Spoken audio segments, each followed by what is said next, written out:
Good morning, Smogon!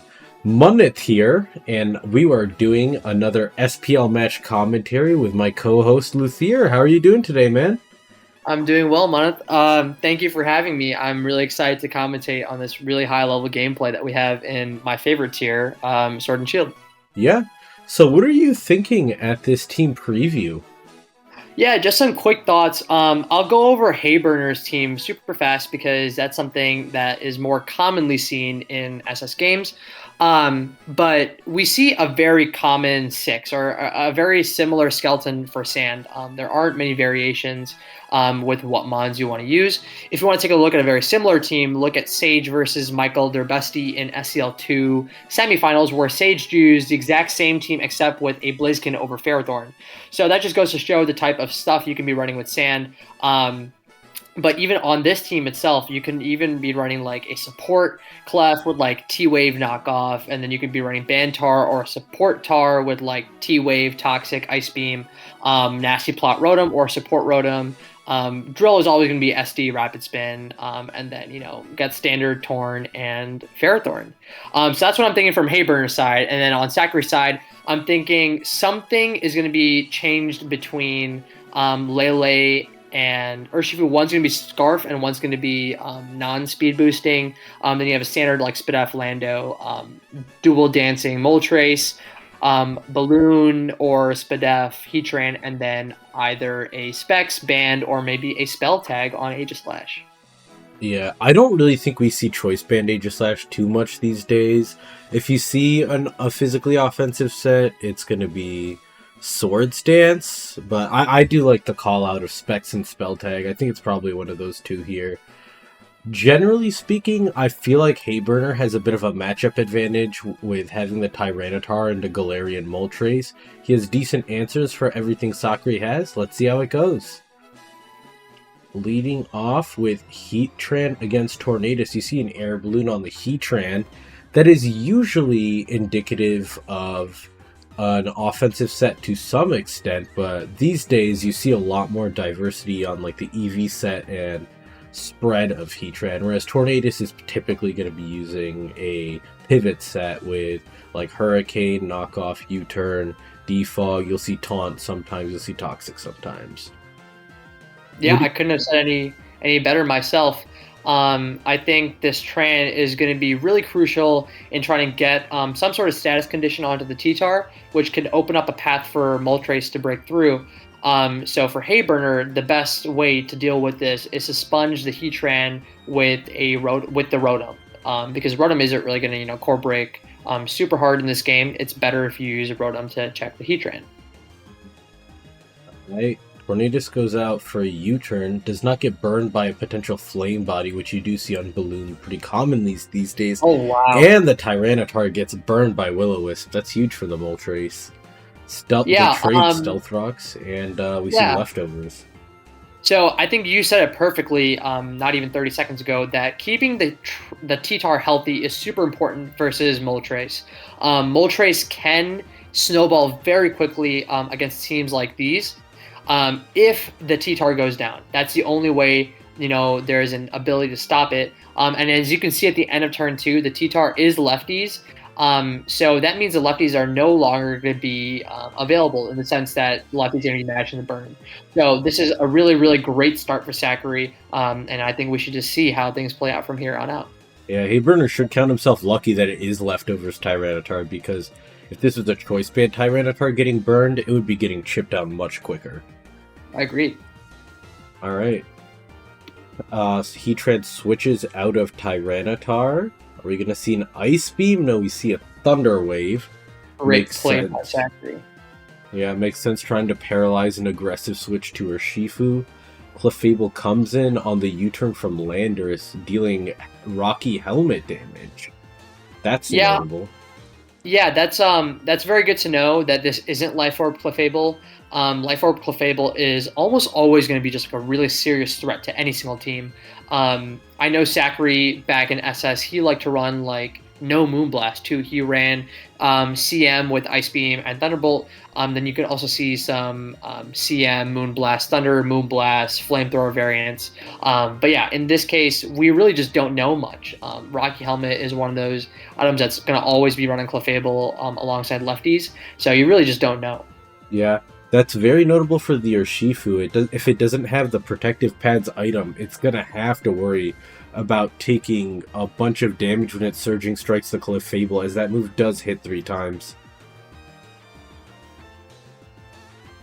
Alright, let's see what happens next. We see the Aegislash coming in on the Clefable. It's probably just going to fire off, a Shadow Ball here. 39%. That's quite a bit of damage. It can either be like I don't even know what item it could be against like a Fizdef Ferrothorn, or it could be like Spell Tag versus like a mixed Ferrothorn. There are a lot of options going on here. But whatever it is, it's not specs. Yeah, definitely not choice specs there. So we know it's going to be a special set, especially base set of some sort, just based on how much Shadow Ball did. We do see a second Shadow Ball come out on the Ferrothorn as a Leech Seed comes out. That's a really aggressive play by Sacri, and I kind of like it. As you said earlier, the matchup isn't in Sacri's favor, and there's no shot that Hayburner is going to click a knockoff into the Heatran. You want to keep your Ferrothorn as healthy as possible, and so I really like that Shadow Ball, really aggressive play from Sacri. Yeah, risky but aggressive. That's kind of been Sacri's playstyle for a long, long time. And here you start to see one of the issues with a spell tag Aegislash compared to other sets. A Tornadus can kind of just pivot in and tank your moves to force you out, whereas if you got a choice specs, that Shadow Ball is going to be doing a lot more damage and it's not as comfortable of a switch in. Now the Tornadus is going to U-turn out on the Heatran back into the Rotom that you mentioned earlier is going to be putting pressure on this Heatran. We see Moltres come in on a relatively free Hydro Pump. If you look at Sacri's team, he really does not deal with water types very well, whether that be physically attacking water types or specially attacking ones, with his 2 main defensive backbones, Heatran and Lando, both being weak to the typing. Yep, yeah, you said it perfectly. Alright, Moltres is in here against the Rotom. Hayburner has to be thinking about keeping that Heatran healthy for Urshifu and Heatran.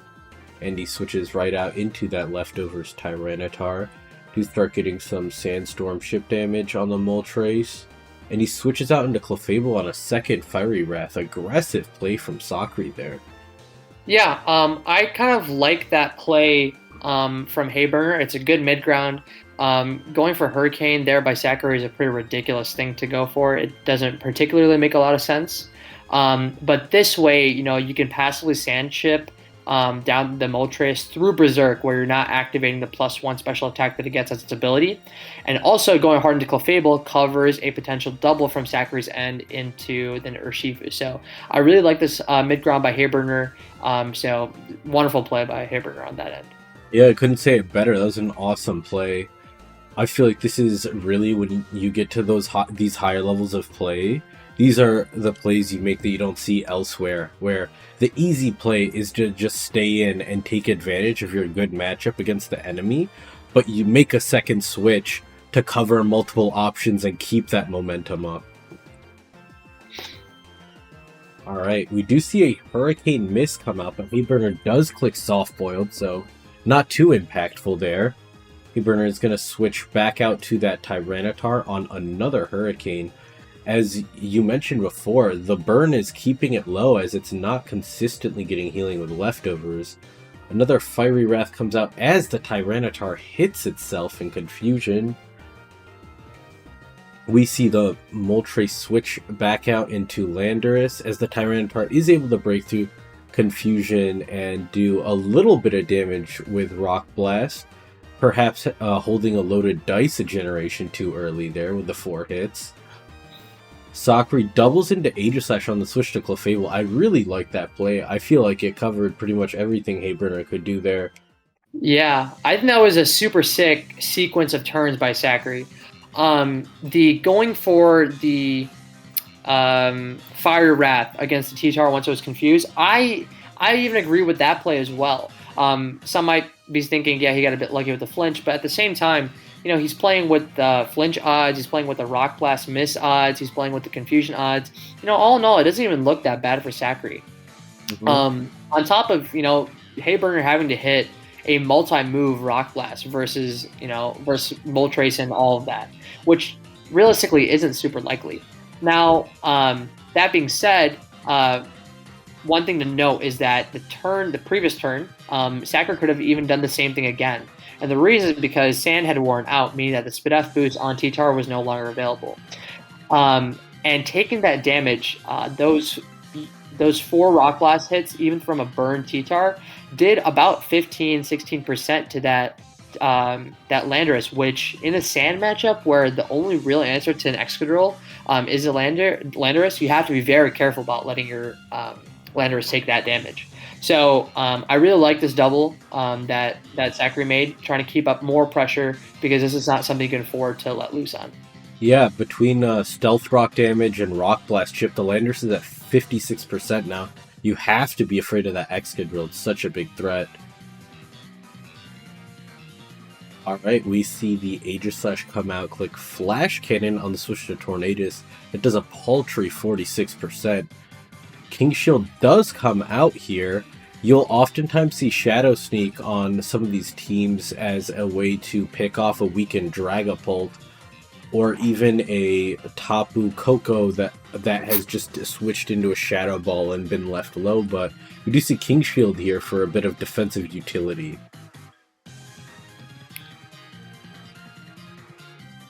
Aegislash is now going to switch out into Heatran on the knockoff. I think based on the way this Heatran has been piloted this game, constantly switching into U-turns and contact moves in general, it definitely feels like a Flame Body Heatran. He's going for that burn. It definitely could be. Now, I myself am not a huge fan of that set. I think it's a very fishy set, but in a scenario like this, when looking at Sacri's team, you're a bit weak to things like Kartana. That's like totally feasible to run something like Flame Body. It makes sense here. Yeah, man. I mean, if the water is calm, nothing wrong with doing a little bit of fishing. Alright, we got Rotom in against Heatran. See another Will-O-Wisp come out. Smart of Sacri to realize that Hayburner is going to try and hold on to that last little bit of Tyranitar HP. We see the Discharge come out and take out the Moltres, so the option of sacrificing Tyranitar if needed is open here. We see Hayburner go into the Ferrothorn as Tyranitar is going to be a Psychic immunity, and that's why you're going to want to hold on to it. Sends out Excadrill against the Tapu Lele. Pretty obvious Rapid Spin here. And unfortunate no burn if it was Flame Body, because that's a really aggressive and super sweet play by Sacri. Yeah. Do you feel like there was an opportunity to go Aegislash there? It was. I mean, I would definitely say it's there. Like, it is a button to click. But that being said, I think Earthquaking against a Heatran. Let's say that Hayburner does click Earthquake. Earthquaking against a Heatran is not the end of the world. That doesn't really create a huge breakthrough for Hayburner because it allows Rock to stay up. It allows there to be some consistent pressure against the Rotom, which is the biggest thing you want to be whittled down right now. And that would be okay. You could play with that. You can bring in Urshifu, and then there's a really big threat with the Sacri's Urshifu. However, if you get Earthquaked on into Aegislash, the game is instantly over. There's no real great way to break Clefable. So I agree with Sacri's, Sacri bringing in Heatran and clicking it there. Yes, I mean Aegislash could have worked possibly, especially because you could have gone Lando in on like a predicted EQ after. But I like the way that Sacri is playing this. I think he's playing this fire. Yeah. All right, we do see the Excadrill switch out for the Rotom against the Heatran. Another great switch out in an advantageous position for Hayburner. He covers a potential aggressive stay-in with the Heatran. He covers a switch to Landorus there. He even covers a switch to Urshifu. Rotom really handles everything on this team, aside from that Tapu Lele, which is never going to be switching into an Excadrill. Really heads-up play by Hayburner. I agree. Alright, Rotom against Landorus. We see Rotom get leftovers first. That does show us that it's faster. Sacri recognizes that and switches directly into Tapu Lele on that Hydro Pump, as it's honestly one of the last answers to that thing on this team. Sacri is going to recognize the likely Tyranitar coming in and just fire off a Moonblast. Excadrill comes in to try and revenge kill that Tapu Lele, and Swords Dance is on the switch to Landorus. Sacri does go back out to the Heatran to fish for a Flame Body Burn. Ironhead does 10%, he does not get it. Which is back into Landorus on an Earthquake. Landorus does get KO'd by Ironhead here, and Sacri knows it, so he's going into Heatran to get to take another Ironhead. Now Heatran does faint if it takes Stealth Rock damage, so he's just going to sacrifice it there. Urshifu does come in here. Hayburner goes Clefable. Absolutely the right play here. He does have a Tornadus and a Rotom. Why do you think Clefable was switched in here? I think Clefable was switched in here because, we're looking at this position where we don't know the Urshifu item. Obviously, while we see in this current replay, there are 3 hits that are going into the Clefable and there's no damage taken back. Interestingly enough, because of the crit, this is like a few turns ago, because of the crit that Lele landed on Ferrothorn, we don't actually know the set from Lele and the set from Urshifu. It could have easily just been like Scarf Urshifu with some sort of like CM or like Specs Lele. Obviously, the option is still there. And for Hayburner, who's in a really advantageous position, you don't want to be choking away a game that's within your grasp. So going to Clefable basically forces information to be dropped from Sacri's side onto the battlefield and reveals that Urshifu is pads. If the Urshifu is not pads, if it's like banded, or if it's like Scarf, whatever it is, there's going to be damage that reveals what type of item it is. And then also the helmet will be super important, because 6 hits from a helmet plus the rocks damage will guarantee that the Urshifu is KO'd. So that's just something to keep in mind. Really astute analysis. That's why they call you an expert in the business. We see the Urshifu click Taunt trying to catch the Clefable on a soft boil. Then we get a burn on the Flamethrower. Oh man, that is huge. So I am friends with Hayburner, so I do not mind toasting him a bit for this play here. But that Flamethrower burn was most definitely a Make-A-Wish burn. It really did not make much sense here, because there are 2 plays that are going to happen here. It's Pads Urshifu, so likely the 4th move is going to be Taunt or some sort of like... There are always variants that you can run as a 4th. It's going to be, Surging Strikes, Close Combat, U-Turn, or Aqua Jet, or Taunt. Ice Punch sometimes. Ice Punch sometimes as well. So what Hayburner is trying to do with this play is that he's trying to predict the incoming Aegislash. However, it is way more important that your Clef is healthy. So if you're doing that sequence, it's better that you soft boil there on the Taunt, and then the turn after you can always go into something like Rotom or your Tornadus, because it's revealed that the damage from the Aegislash is not Specs. None of those Pokemons are going to die in 1 hit. So it's better that on turn 33 as Hayburner that you're clicking either Soft Boil, predicting the Aegislash to come in off of a U-turn, or you're clicking Moonblast because you think that the Urshifu is going to click Taunt. Those are the only 2 plays you'll ever make there. It doesn't even matter that the Aegislash is like... Even if Sacri tells me, like turn 33 in the battle chat, that he's going to Aegislash off of a U-turn here, I'm clicking Soft Boil or Moonblast there every time. There's just no doubt in my mind. Especially because if in a world that Sacri just clicked Surging Strikes for whatever God knows reason, and he just, gets hit with a Flamethrower, then the game is wide open again. Then it's actually possible for Sacri to get it done. So That was a crazy play by Hayburner and gets rewarded. Really unlucky for Sacri. Yeah, you know what they say, luck is a skill.